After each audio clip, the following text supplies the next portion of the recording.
This is J. Krishnamurti's third discussion with students in Amsterdam, 1969.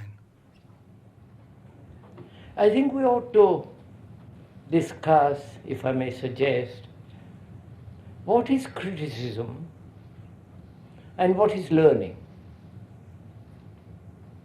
Would you think that would be worthwhile to talk over? Because when one is especially young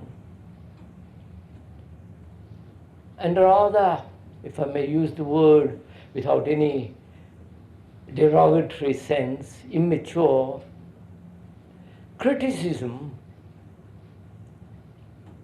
has a certain value. To criticize, to oppose, to revolt, to disobey. I think all that is implied in criticism.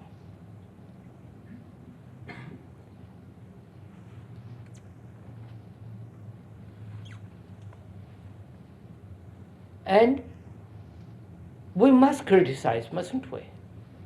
Everything. The established order, the society, the religious morality, the social morality, the hierarchical system of bureaucracy, and the hierarchy of the priests, the authority of the family, and so on. In that way, one learns. I'm just exploring it, please.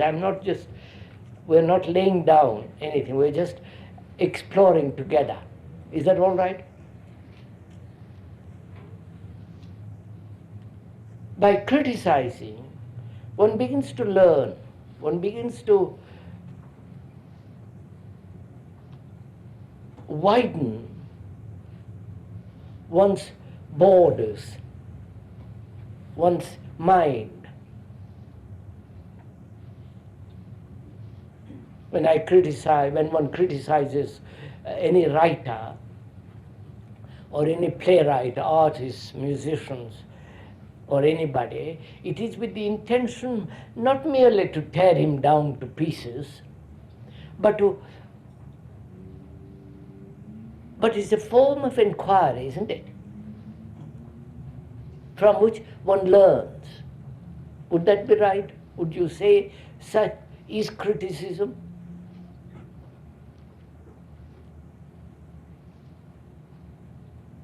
After all, the intellectual capacity is the capacity of criticism. And not merely criticize only, but in the act of criticizing, discover, explore, understand, widen the horizons of one's own understanding, one's own meanness, one's own limitation. It is not that I criticize you, but at the same time I'm criticizing myself. Otherwise, criticism has very little value if I criticize you and there is the end of it. If it is not applicable to myself too. Right? So what is criticism of a friend or of a professor or of a authority, both clerical as well as professional?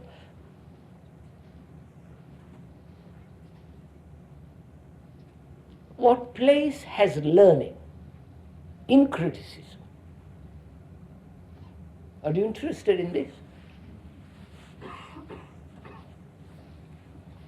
go ahead, please. What's that? Yes, go ahead, please.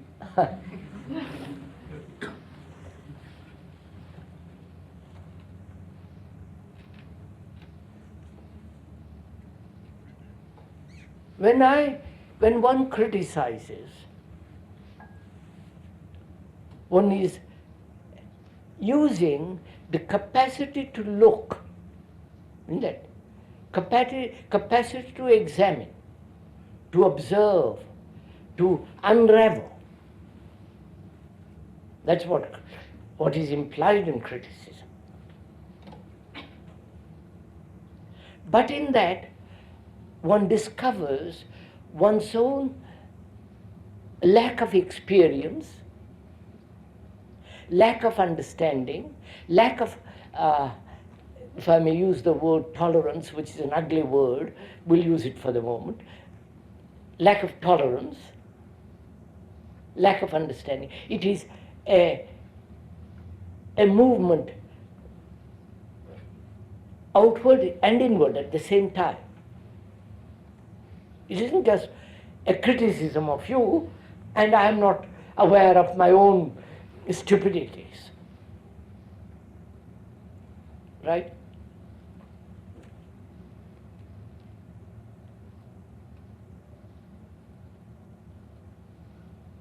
And do I learn through criticism? I know we can criticize very easily, protest, a revolt, demonstrations. This is wrong, this is, you know, what is happening in the world, students revolt and so on and so on. But does it teach anything? Do I learn anything from criticism?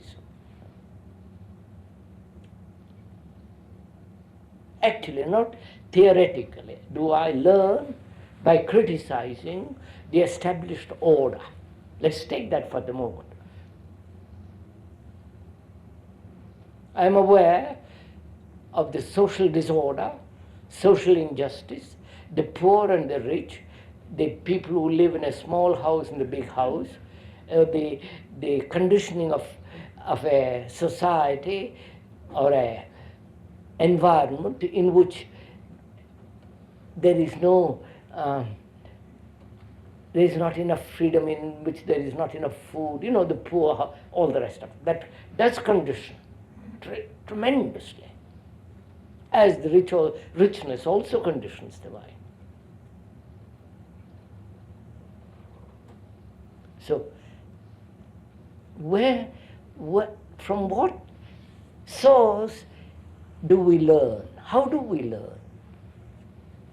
Through criticism, or through experience, or learning has nothing to do with either. I don't know if I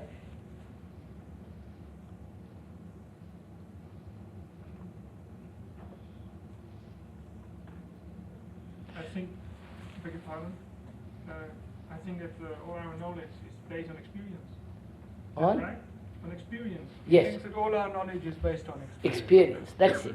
Look, that's what I mean. There's criticism, learning from that, experience and learning from that, or is learning something entirely different, unrelated to both. I'm just asked, please, we're exploring, we're not stating anything definite. Do I criticize you and you criticize me because I do something wrong, because I'm authoritarian, I am old-fashioned, I am this, I am that. Therefore you, being modern, you say how silly you are. And you revolt against that. Do you learn from that? Revolt, break down law. You follow what I mean? The whole business of revolt. Do you learn from that? Shouldn't one ask rather whether the person being criticized learns from that? Both. Both. It operates both ways. We said so at the beginning. You criticize me, and are you willing to be criticized by me also? Otherwise, it's not criticism. And do I learn from that? That's the point. We are discussing learning, right? And do I learn through experience? Well, you find out something that you don't want. But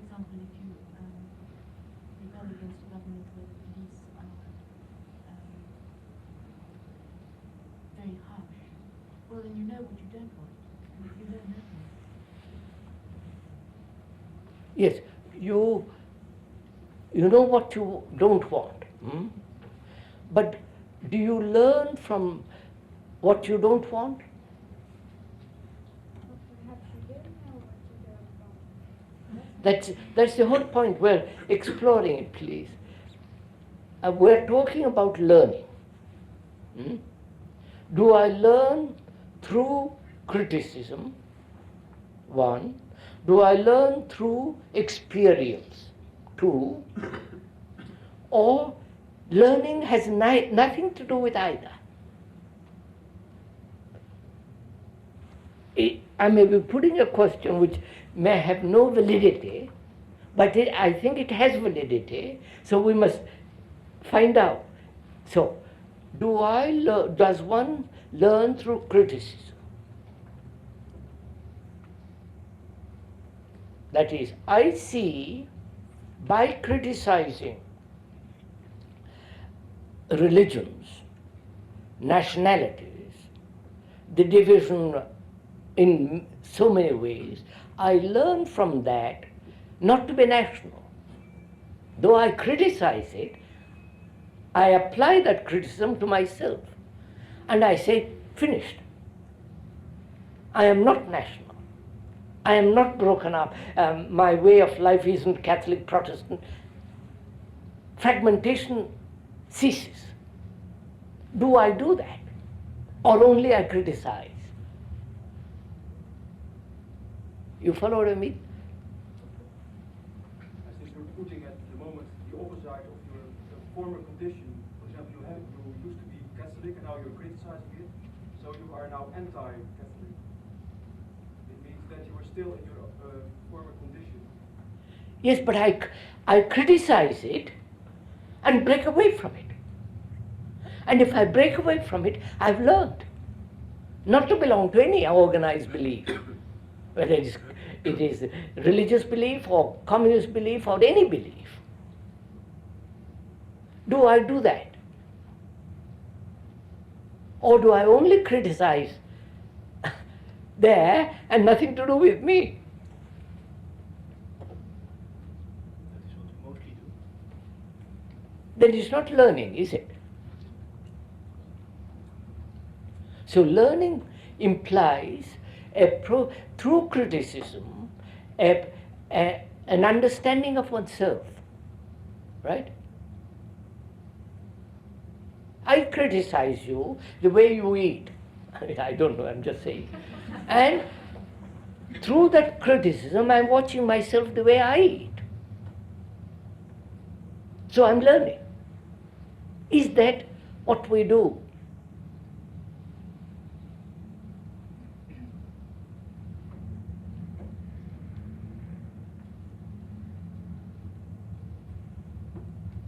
That's one point. Do I learn? Does one learn through experience?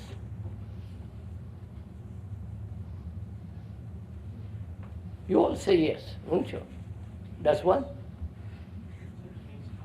Means analogous to criticism.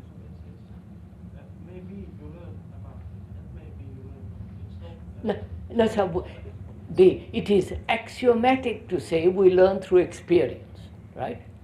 Axiomatic being, it is accepted. It is the prevalent opinion or judgment or evaluation that experience teaches man.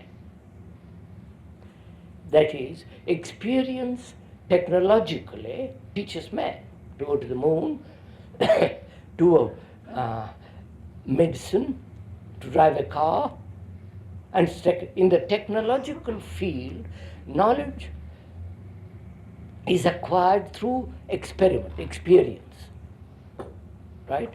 There I learn. I must learn a new language, how to work a computer, how to run an engine, or how to build a computer, and so on and so on. I must have knowledge through experience and learn through experience. Huh? And psychologically, inwardly, does experience teach me anything? Do you understand what I'm saying? I need experience to function in the technological field, right? To write, to speak, to do most complicated mathematical problems. I need experience, and from that I learn. And is that analogous to my learning through experience psychologically? Do I learn anything psychologically? Through experience. It's really a very interesting question, this. Please go into it.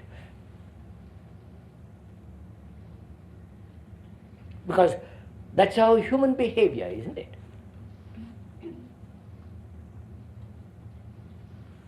Experience has taught me to be polite, because if not, I'm kicked. Experience has taught me to be punctual. If not, people say, look, you're silly, why don't you? So,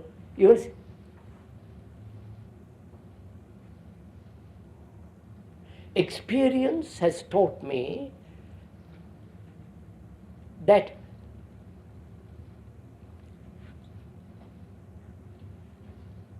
danger, physical danger, to be aware of physical danger, right?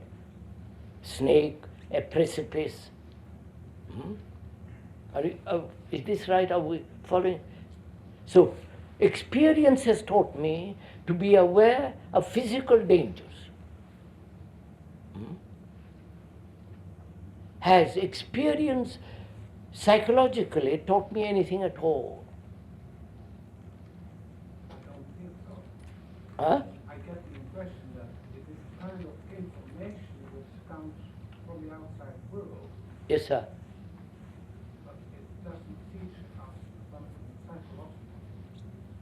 So what do I learn through experience?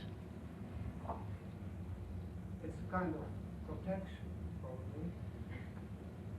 I understand that. There is physical protection against danger, right? And there is learning through experience in the technological field. So that's very clear, those two. But do I learn in any other way, inwardly, psychologically? Not until you sift the information that you learn from experience. Beg your pardon? I think it's two steps. When you go through an event or an experience, you can have a first realization of it, but it's not until you see the cause or see the effect. You have to make the second step before you actually learn anything about yourself.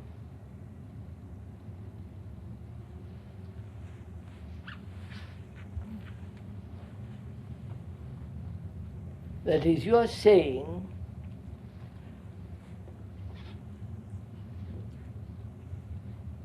war has taught us a great deal. And to know the full meaning of war, I must take part in it. Then, through the experience, I will learn. Is that it? You have to take part in it in some way, yes. That's it, in some way, or I must take part in killing in some way to know what killing means. Huh? I must get drunk in order to know what it is not to get drunk. Is that it?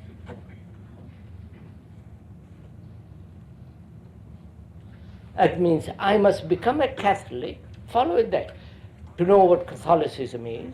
I must become a Hindu in order to know what a Hinduism is, Buddhist, Muslim, go around the whole of this, and then I will say, no, I have experience, and therefore they are not worth it, right?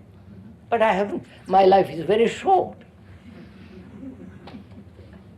Therefore, do I learn? It's depending on a state of consciousness. Depending on state of consciousness. What do you mean state of consciousness? Madam, we're trying to find out what is the act of learning. We see we must learn through experience in certain directions, technologically and through tradition, which has conditioned the mind to say, be careful of danger. That's acceptable, that's normal, that's sane, that is not irrational. Now, next step is, I want to find out if there is learning through experience at all.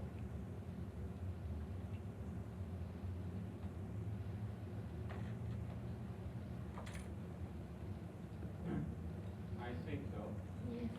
For it's difficult to say. I think that learning and experience can tell you how to learn at a certain moment, or that there has to be learned. So we said that. I have to learn the language. I must have experience, not only the verbal meaning of words, but also how to put a sentence together. Experience is going to teach me how to talk a language. We said that. Experience must have to function in the technological field. We said that. We said too that experience teaches danger. Right. Now, does the experience of nationalism teach me how destructive it is? No, but you can make mistakes, and they can learn. Wait, there it is. I am a nationalist. And does it teach me through experience that nationalism is a deadly poison? No. Why? But you can be blind.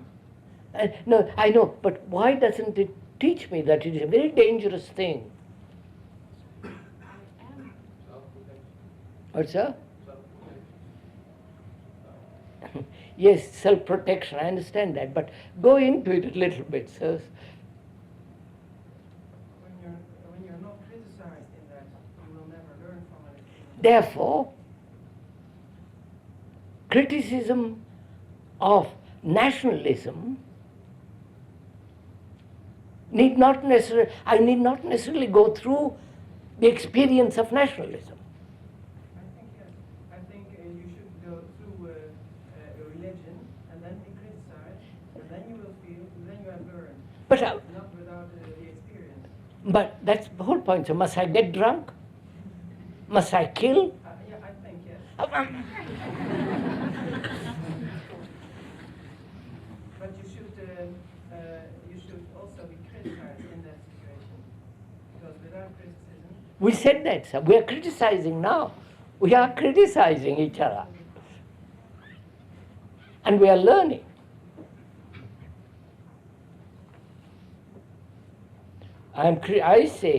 We say, does experience, apart from that category of technological and so on, does it teach anything?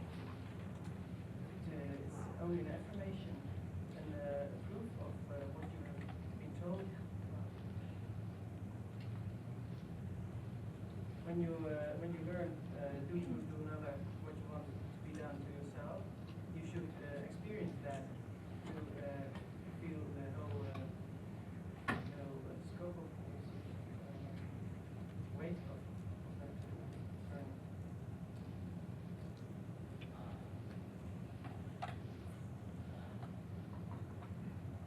No, you're not meeting my point, sir. We're not meeting each other.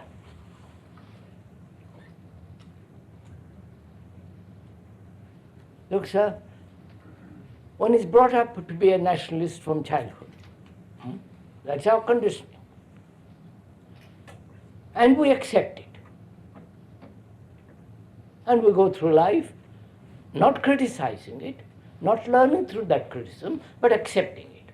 And when anybody says nationalism is dreadful, you defend it. And so strengthen your own nationalism.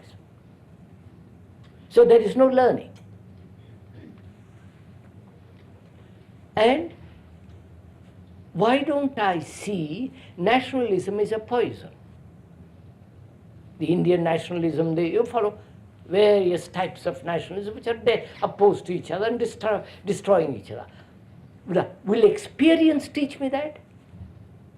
That is, go to all the nationalities and say, well, now I'm out.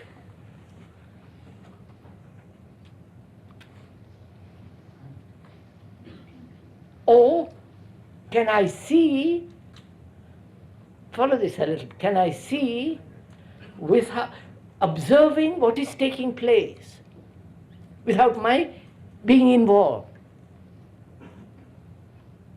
Though I am involved in nationalism, I can observe what is happening.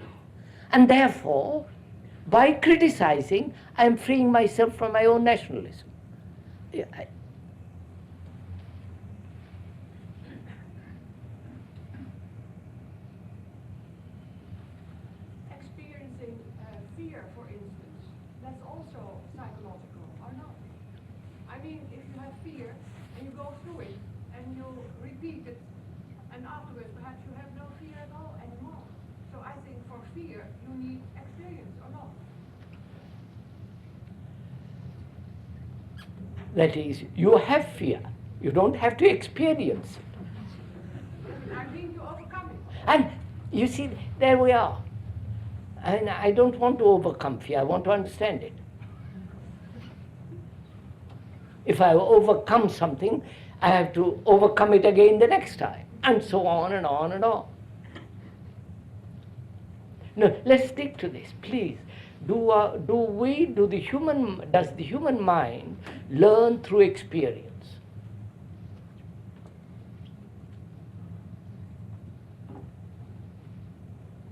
Apart from the other things, we can't, we must keep that clear. Do I learn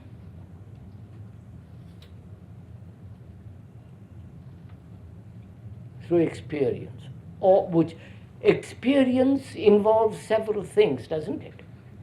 The experiencer and the experience, that's one thing. And in experiencing, there must be recognition of that which you are experiencing, right?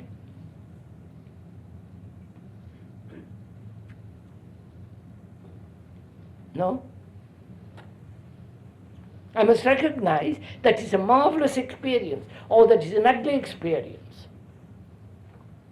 right? Or pleasurable experience. Which means recognition implies that I've already had it. No? Otherwise I can't recognize. If I never met you before, I can't recognize you. Because I met you yesterday, I recognize you. So recognition, experience implies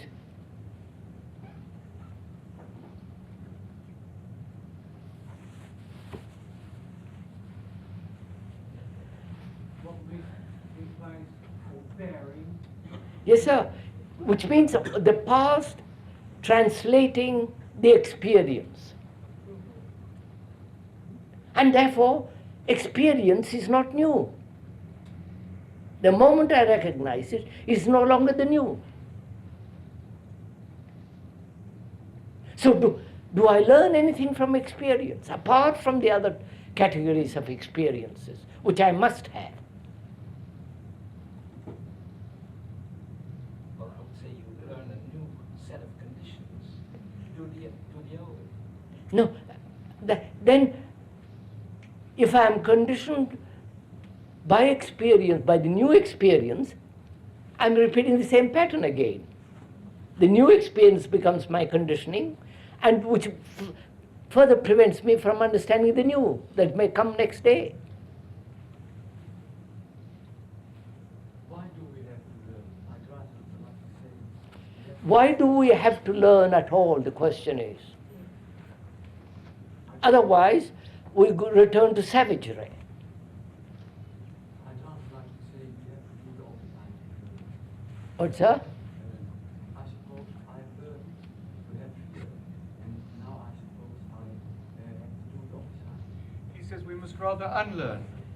No. It's a question of unlearning, not learning. Which that's involved in it too. We said that at the beginning. He said, not learning.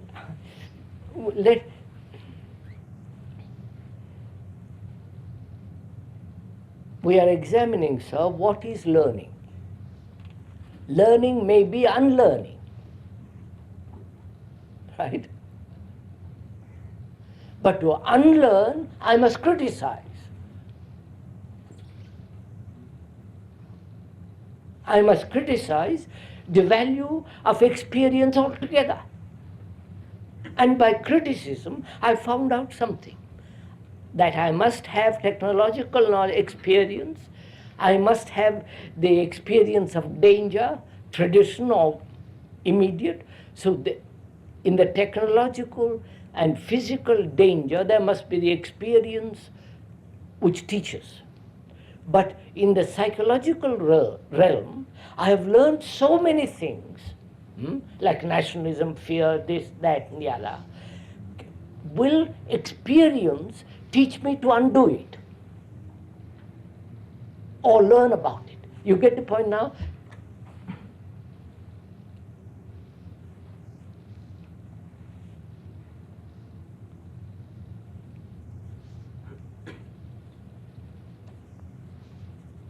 What do you say, sir? This is a dialogue, a discussion. I think without experience, it's an objective meaning you get from it. And with experience, you are subject and perhaps observer together. Yes, the observer and the think that, subject and the object, quite. I think without subjective meaning about it, it's not so much valuable. Look, sir, look at it. It's rather complicated problem. Can't just dismiss it off that way. First of all, I'm conditioned. We are conditioned by society, by culture, by and so on. And by criticizing, I'm undoing, which is another form of learning. By negating, I've learned. And does this take place through experience? Obviously not. So, experience does not teach me to see the various conditionings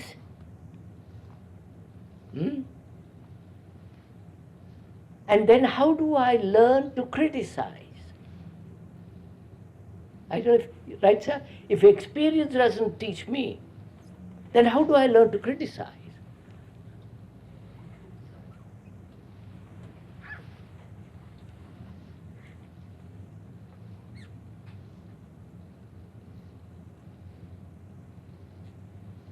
You need some rules or some discipline that makes you. I have said, discipline, the word discipline means to learn.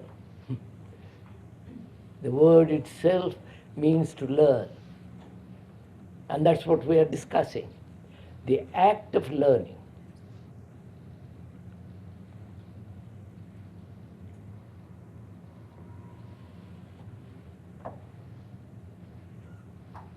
Learning is never total. What's that? Experience is never total. Experience is never total. for a little learning, you need a little experience, but they need not hamper each other. To learn about drunkenness, you learn a little. If you see one drunken man, you read about drunkenness, you may learn a little more if you get drunk. The same with killing, the same with religion. You know about Catholicism, then you learn a little about etc. But you don't get ever at a total learning, at a total judgment. Why not, sir? Because experience can't be total. Experience is always Partial. conditioned. That means what? Wait, sir, the word experience means to go through something. Experience, experience is to go through and finish with it. I mean, when you say go through, I have had an experience. A car ran into me, you're finished with it. You follow? It's over. But that's not the sense in which we usually use the word. Of course. So now you are saying experience can never be total. Why not? You're saying since experience is not total, learning also is not total, because the two are directly proportionate. Now I'm asking whether it is not possible to experience so totally that you are finished with it, completely. Yeah. You can only experience totally if you want to experience in the abstract. No, I want to experience not in the abstract. But if you want to experience concretely, then means are finite, means are limited. For example, time. I'm going to find out whether the means are limited, sir. I'm criticizing. I won't accept means are limited. But if you want to experience about drunkenness, then you can experience, you can get drunk yourself, you can meet and acquaint with one drunken man, with 10 drunken men, but you can't experience all drunken men. No, but that means, sir, take killing. Must I kill people to learn? No, but I guess one can experience killing without ever have been killed. Therefore, yes, sir. You can recognize in yourself and then compare what killing means. I agree. I understand that, sir. So you don't have to kill to find out. Yeah, my goodness. I hope so. I mean, that's obvious. So, wait, sir. So my question is, sir, let's begin again. My question is, at the beginning, what is learning? I have found learning is necessary in the technological danger and all that. And also I want to find out if I learn anything through experience at all, psychologically, inwardly, deeply. You are deeply emotionally affected by something you experience, then you must learn. Do I learn? I think. Well, just hold on a minute to stick to this point. What is the act of learning? Does experience teach me to learn? Teach me?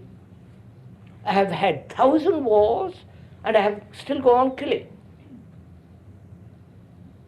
The 1,000 people have traditionally said the division between the poor and the rich is terrible, but yet we keep on. Even in Russia, there is the division between the rich and the poor. So, I'm asking, what is learning? To see yourself. Huh? To see yourself. Now, just wait, to see yourself. Can I see myself? Wait, sir. Look what is implied. Can I see myself and not be separate from myself as an observer who is looking to myself? I think experience is recognizing Pardon? recognizing something that is already in you, yourself. Just see it in the concrete material.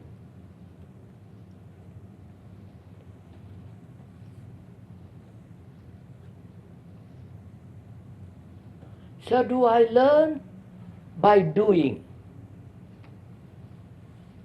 Or having learned, I do? You understand, the two states are different. Should we ask who is Hmm? learning? Shouldn't we ask who is learning? Not who is learning only. We'll come to that minute. Huh? You can only learn when you're completely still quiet, when you are yourself, and you can't learn when you see something around you. You can only learn when you are yourself, you're still. So does that actually take place, sir, if I may ask, in you? Or is it just an idea? Because we're lost. If we deal with ideas, then we are completely lost.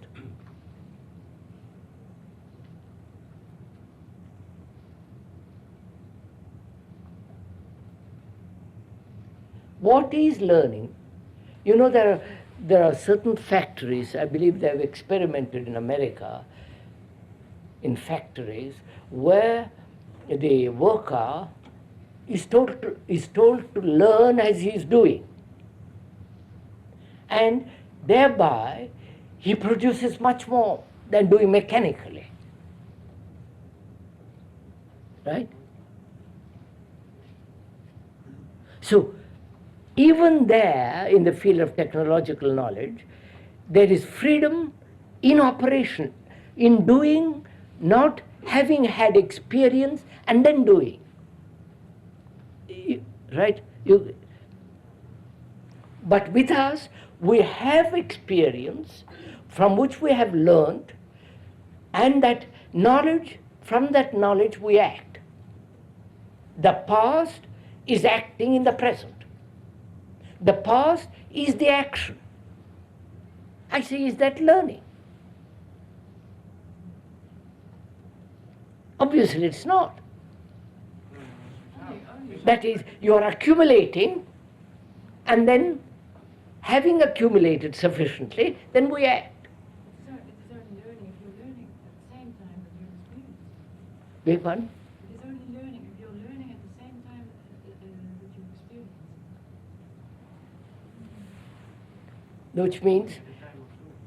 Which means as you are experiencing learning.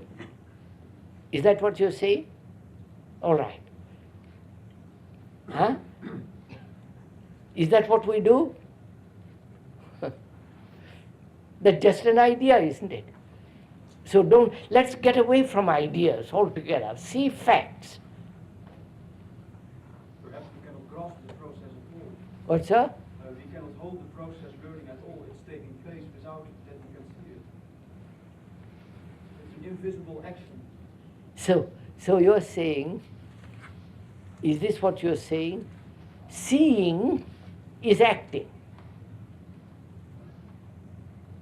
If I see that you're an able man who's doing some work, for you it means perhaps you don't know what you have had to do for it all, but you're just acting playing. But I can see, well, he has done this first and then that and then Quite that. right, quite. I can sum up it all in a big list. Yes. That it means there's a total difference between the man who is now doing the work very skillful and the man 20 years ago. It's not the same man. No, but we said, sir, he has learned through, that belongs to the technological field. No, sir, would you just 2 minutes listen and see if we meet each other? I am asking what is learning and what is criticism. We said through criticism one can learn, one does learn.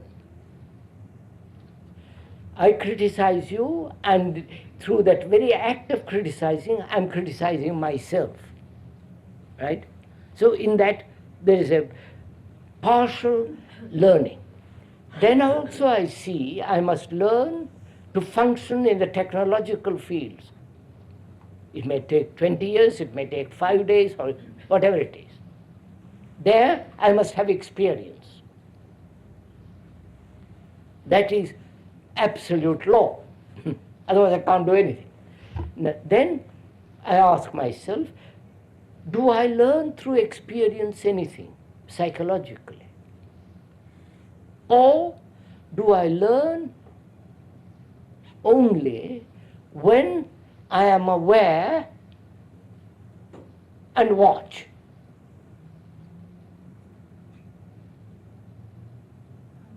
Watch that I am acting with an idea which is already the old and conforming to that pattern. So I watch that.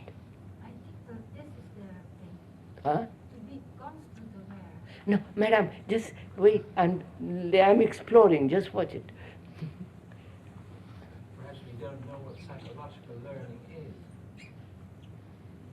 Yes, sir. Look, sir. I'm learning.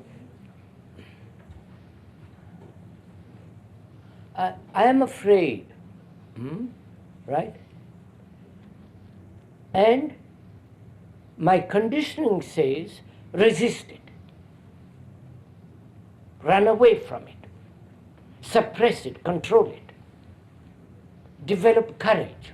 That's my conditioning. And when I act that way, I'm strengthening my conditioning. Therefore, I'm not learning. I can only learn about fear when I watch it in myself. Can I watch it without the conditioning? Neither suppressing it, running away from it, controlling it, and so on. Can I watch fear without doing any of that?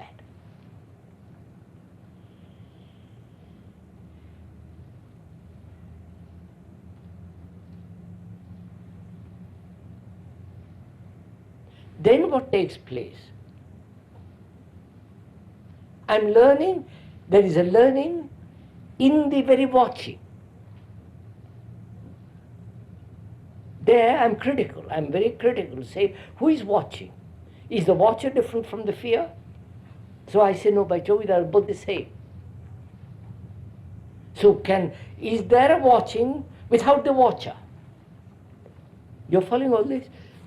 Huh?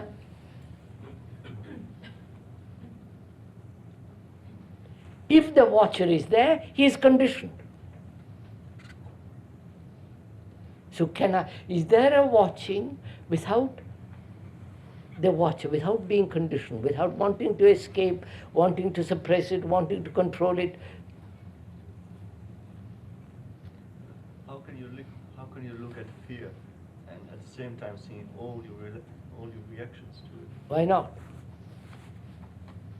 Because it's too complex. Is it? No, you see, I criticize you. When you say it is too complex, I'm not at all sure it is complex. I've criticized you, and I say I'm questioning it. You follow, sir? Yes, sir. When you say it is too complex, I don't accept it. It may be terribly simple.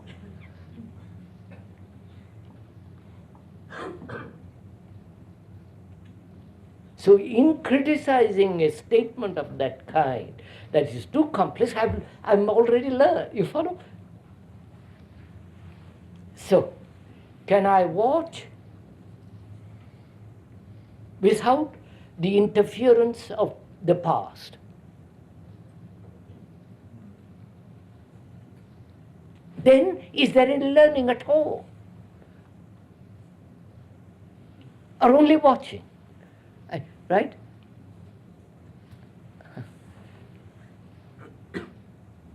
I mean, which means, does a watching man who is very alert, very awake, does he learn anything? It's only the dull man, it's only the man who is asleep, it's the only man who, you follow, that says, I must learn.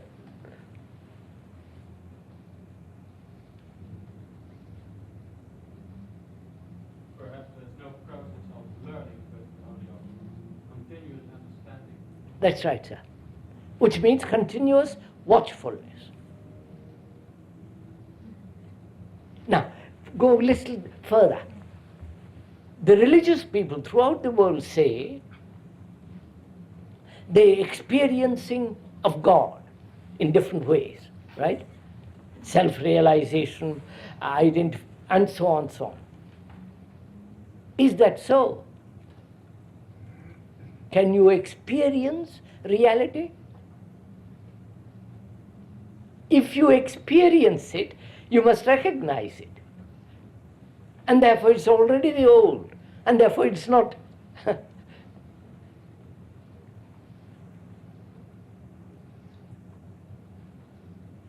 So when you see the whole Catholic saints who says, I've realized, all that, they're living according to their conditioning.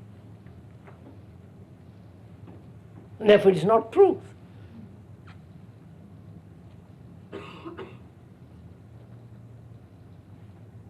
But it is, they are made into saints by the established order which says you have done certain things and therefore you belong to us, and therefore you are a saint. I mean, that's all very simple.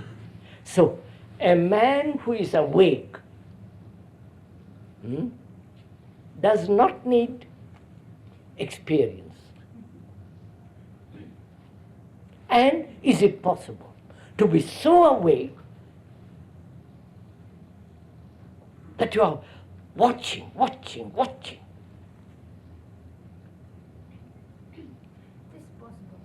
Huh? It is possible. I don't know, madam. Don't say it is possible.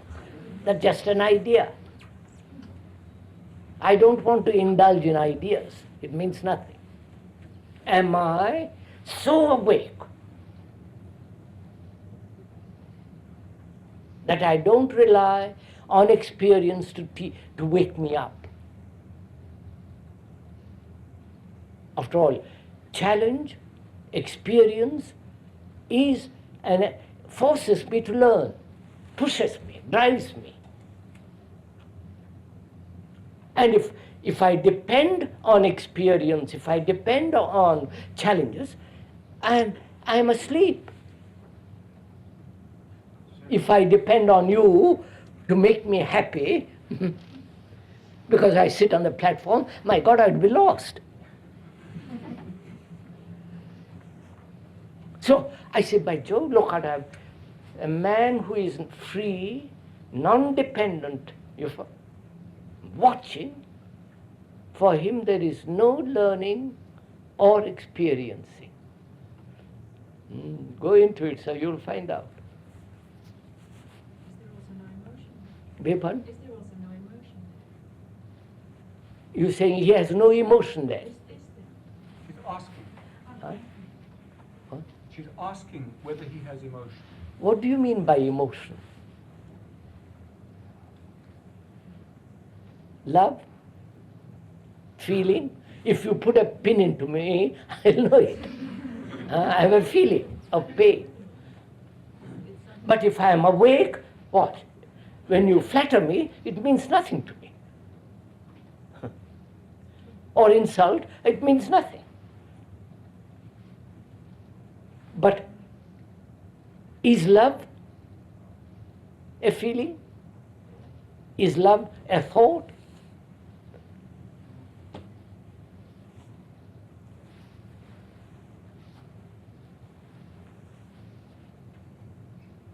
Is love pleasure?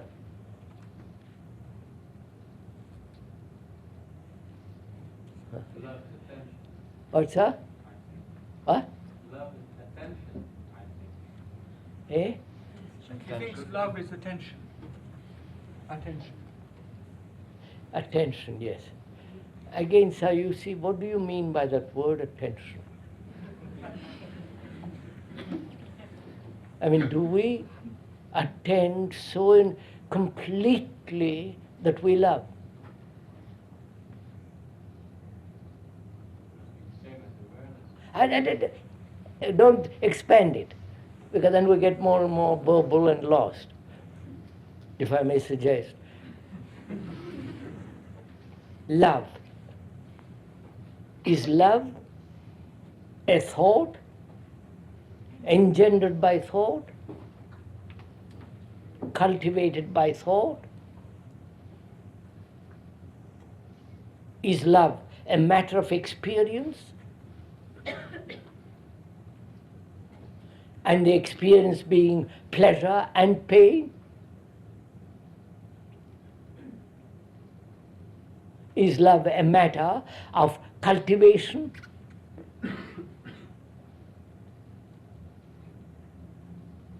One day I am not loving, but I will think about it, watch it, water it, look at it, cultivate it. Is that love?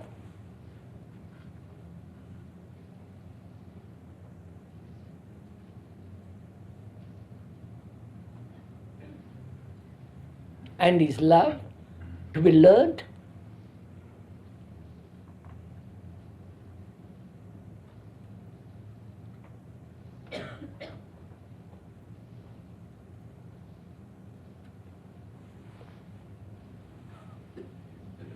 So one realizes, I'm not preaching to you, please, don't do that. I say to myself, experience is necessary to a man who is asleep.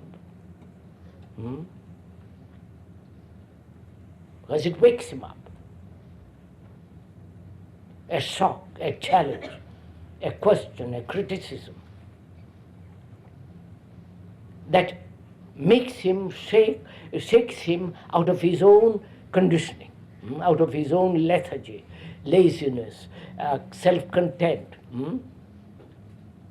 That man, moment he is shaken, he falls back to sleep again. And therefore he is dependent on stimuli through drink, sex, experience, challenge. And therefore he is partially asleep and partially awake when the thing happens. Right? So is it possible to live a life in which the mind is completely awake all the time? Not remembering, you follow? It may forget, but awake. Awake to its own weakness, awake to its own neuroticism, awake so that it's watching. Otherwise, experience is necessary to shake you up.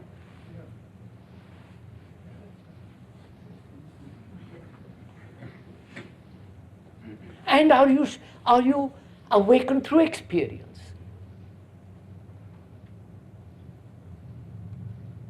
If you say, well, I am asleep and experience has wakened me, then I must have more and more and more experience to keep me awake.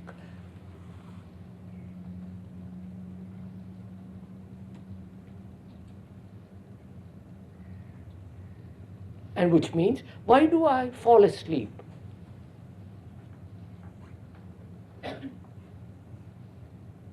Look at it, what takes. Why do I fall asleep? Because I depend on experience. All right? Therefore I fall asleep. If I didn't depend on it, I have to be awake.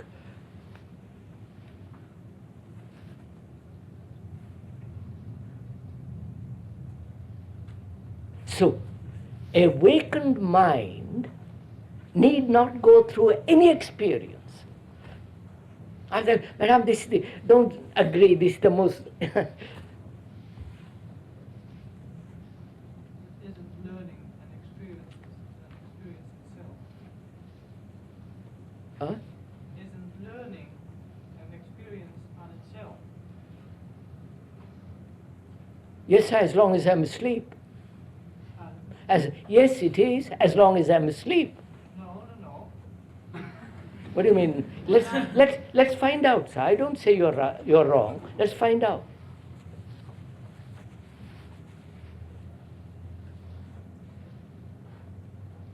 Experience means to go through. And I cannot go through if the past is translating the experience. Going through means finishing.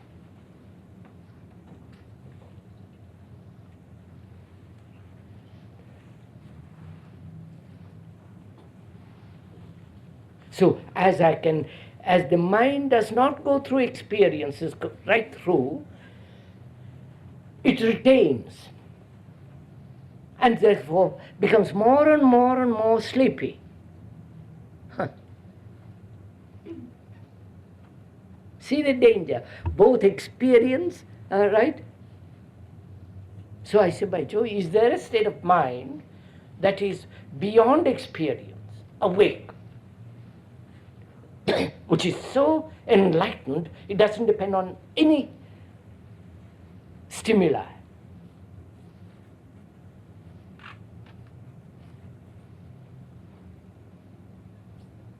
Which means a mind that's so intelligent, that's,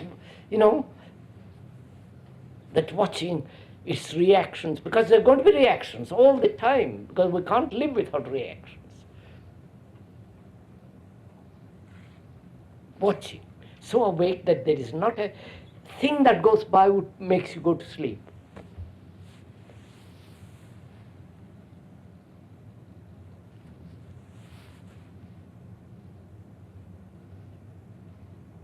A mind that is awake has nothing to learn except in the technological field, right? Go into it. Because learning there implies accumulation. And a mind that has accumulated psychologically is a sleepy mind. It's a drugged mind. So can I, when you insult me, watch it, so watchful, no trace of it remains, either prejudice against you, antagonism against you, you follow? Or when you flatter me, watch it. So that it is finished. At the moment of insult, it's over. At the moment of flattery, it's over. Huh? What's then over? What? You say it's over at the moment of flattery. I mean, it no longer, it doesn't leave any residue. Because the insult and the flattery are both experiences. The mind has gone through, finished with them. Which means the mind must be extraordinarily awake at the moment of insult, at the moment of flattery. And what about the unexpected things? There too, watch it. Then unexpected things, when they happen, you're watching. Also, when you are fear, I understand you are fear, but that watching, I don't understand that. You are fear. When you have fear, you are fear. It's quite the same. Observer to be observed. But what do you mean with to watch? What is that? What does that watching mean?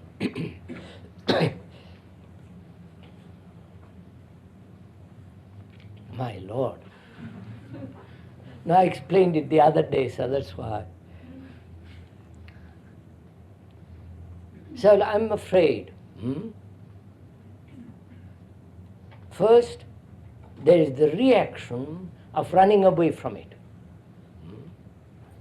Wait, wait, I must go through it. Otherwise, there is the reaction against it, to resist it. All resistance is my conditioning to it. So resistance is conditioning.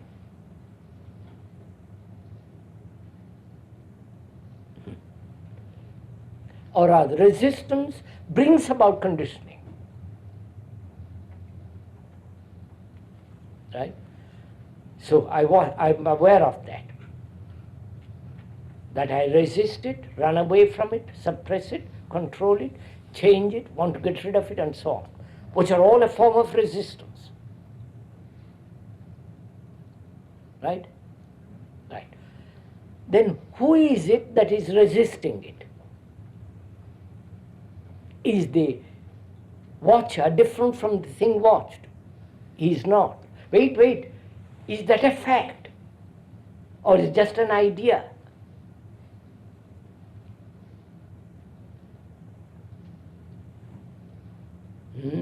I have to find out. Then if the watcher is the watched, any action on the part of the watcher has no value.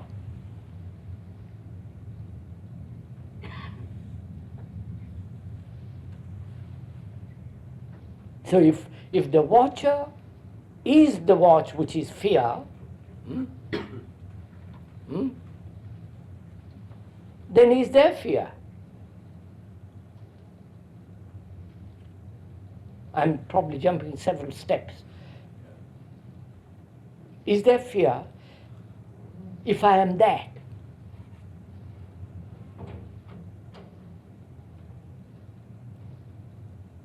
Try it, sir. It's not good. Unless you do it, it becomes purely verbal.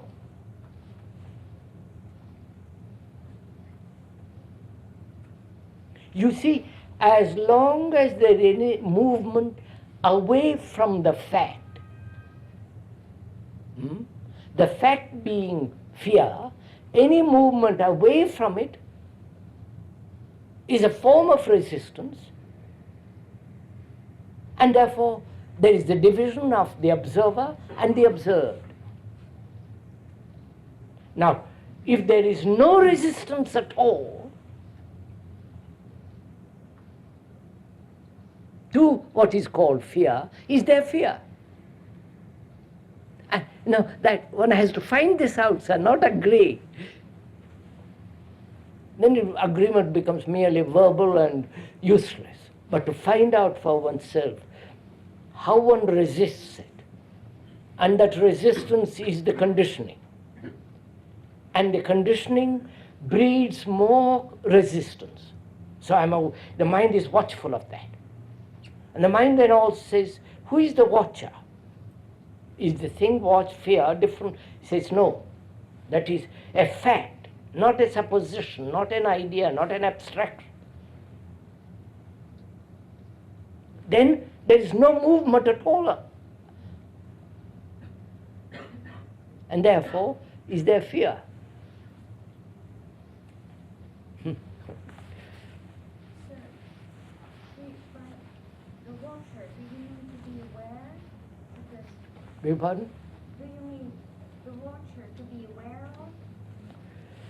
Because the watcher has this. No, look, we mean by awareness this, don't we? There is fear, the resistance to fear, the resistance which is the watcher, are you following? The watcher who says, I must get rid of fear. And to be aware of all this process, not just to be aware of one thing, but to be aware of the total movement.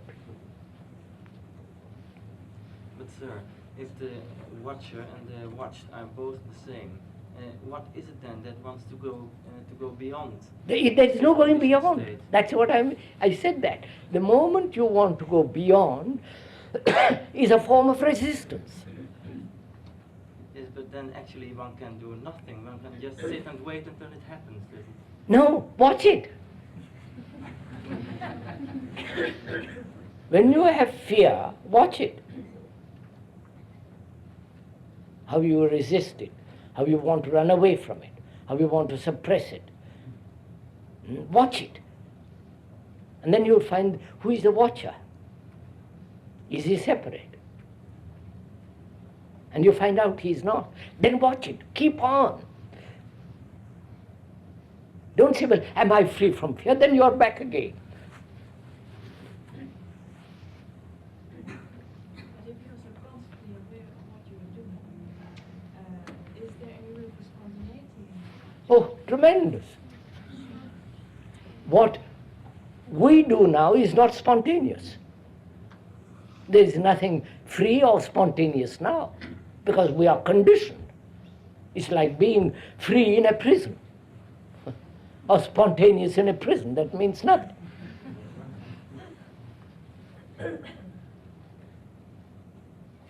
I mean, it's only when you're free of prison, you're really spontaneous. I think that's enough, isn't it, sir? We meet again on Thursday, don't we? I mean, if you want to.